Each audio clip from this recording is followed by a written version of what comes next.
అంతరిక్షంలో చిక్కుకుపోయిన భారత సంతతి వ్యోమగామి సునీత విలియమ్స్తో పాటు బుచ్ విల్మోర్ మరికొద్ది గంటల్లో భూమి మీదకు చేరుకోనున్నారు.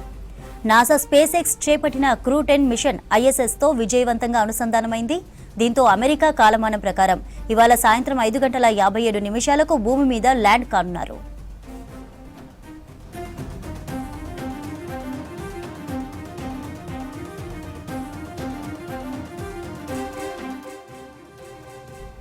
స్పేస్ ఎక్స్, నాసా సంయుక్తంగా నిర్వహించిన క్రూ 10 మిషన్లో భాగంగా మార్చి 15న ఫాల్కన్ 9 రాకెట్ను నింగిలోకి పంపారు.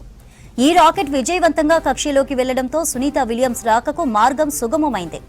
ఈ క్రమంలో ఆస్ట్రోనాట్ల రిటర్న్ షెడ్యూల్ ప్రకటించింది నాసా. మొదట మార్చి 19న సునీత విలియమ్స్ భూమి మీదకు రానున్నారని తెలిపింది నాసా. ఆ తర్వాత షెడ్యూల్ని ఒకరోజు ముందుకు మార్చింది. దీంతో ఇవాళ సునీత విలియమ్స్ భూమి మీదకు చేరుకోనున్నట్లు తెలుస్తోంది.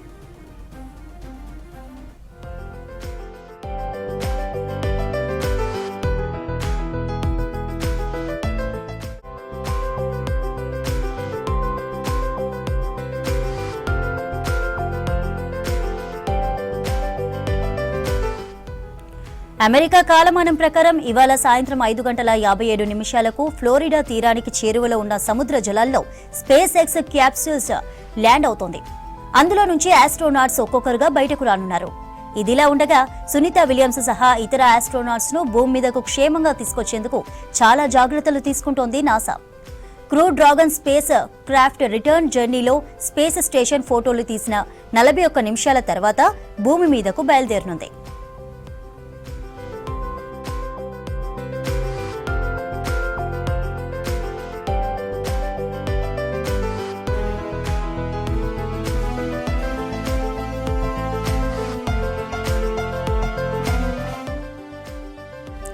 ఈ 41 నిమిషాల గ్యాప్ లో సోలార్ ప్యానెల్స్ ద్వారా క్రూ డ్రాగన్ బ్యాటరీలు ఛార్జ్ అవుతాయి.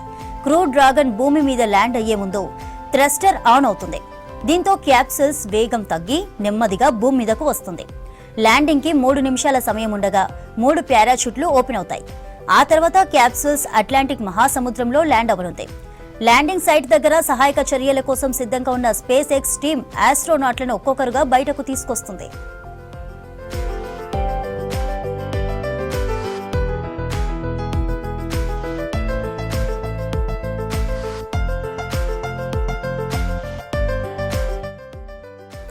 తొమ్మిది నెలల తర్వాత భూమి వైపు ప్రయాణం 2024 జూన్ 5న ప్రయోగించిన బోయింగ్ వ్యోమనౌక స్టారైనర్లో ISSకు 8 రోజుల పర్యటనకు వెళ్లారు.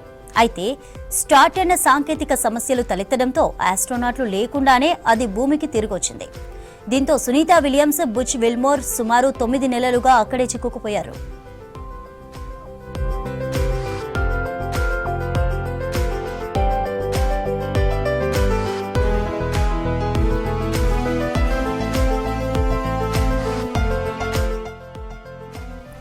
భూమిపై అడుగు పెట్టాక వాళ్లు నడవలేరు.